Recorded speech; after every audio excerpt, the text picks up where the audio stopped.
Alright, let's dive into something that's been on my mind lately, street photography. But not just any street photography, I'm talking about the kind that stops you in your tracks, the kind that makes you see the world differently. And what better way to explore this than through the lens of the Pure Street Photography Awards? But here's the thing, I'm not just here to list winners or recap the event. I'm here to unpack why this matters, what it says about our world, and how it challenges us to look closer. So, let's get into it. First off, what makes this really interesting is the philosophy behind street photography itself. Dimpy Balosha, one of the co-founders of Pure Street Photography, says it perfectly: street photography begins with honesty. It doesn't wait for perfection or performance. It asks us to notice what everyone else walked past. Personally, I think this is where the magic lies. In a world obsessed with curated perfection, Instagram filters, staged shots, and endless retakes, street photography is a rebellion. It's raw, unfiltered, and unapologetically real. What many people don't realize is that this genre isn't about capturing the extraordinary, it's about finding the extraordinary in the ordinary. That's a mindset, not just a skill. Now, let's talk about the 2026 winners. The grand winner in the open category is Daniel Kashi's Chantilly June 2025. When I first saw this image, one thing that immediately stood out is its abstract nature. It's not your typical, decisive moment shot, it's more like a dream captured in a frame. The reflection, the clash of activity, and that band of clouds at the top. It's surreal, almost Dalí-esque, as one of the judges pointed out. But here's where it gets deeper: this photo isn't just about aesthetics. It's about the way it makes you pause and question what you're seeing.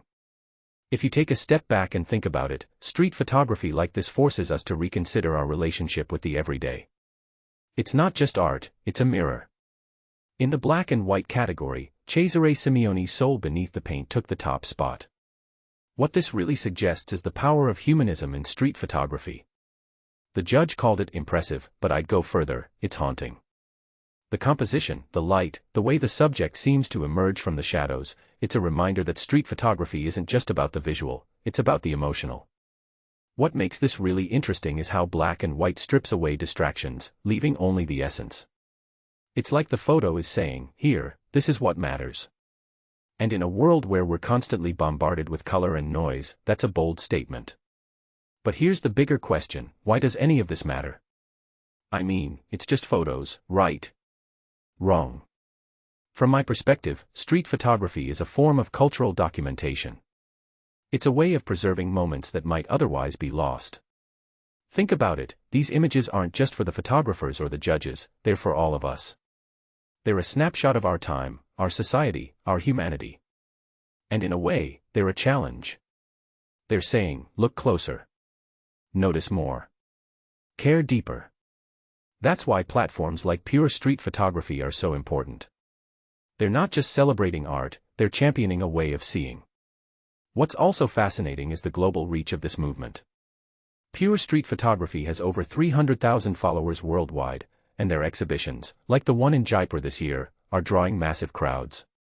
Personally, I think this speaks to a universal hunger for authenticity. In a digital age where everything feels manufactured, street photography feels like a breath of fresh air. It's not just about the photos, it's about the stories they tell and the conversations they spark. So, where does this leave us?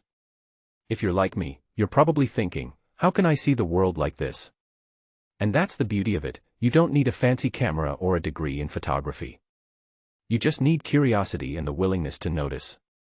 Street photography isn't about perfection, it's about presence. It's about being in the moment and finding the beauty, the chaos, the truth in it. As I wrap this up, I'm left with one big thought: street photography isn't just a genre, it's a mindset. It's a reminder that the world is full of stories waiting to be seen, if only we're willing to look. So, the next time you're walking down the street, take a moment. Pause. Notice. Because, as Dimpy Balosha said, it's not about what everyone else walked past, it's about what you choose to see. And who knows? Maybe you'll capture something that changes the way someone else sees the world, too. That's the power of street photography. That's why it matters. So, what do you think? Are you ready to see the world a little differently? Let me know in the comments below.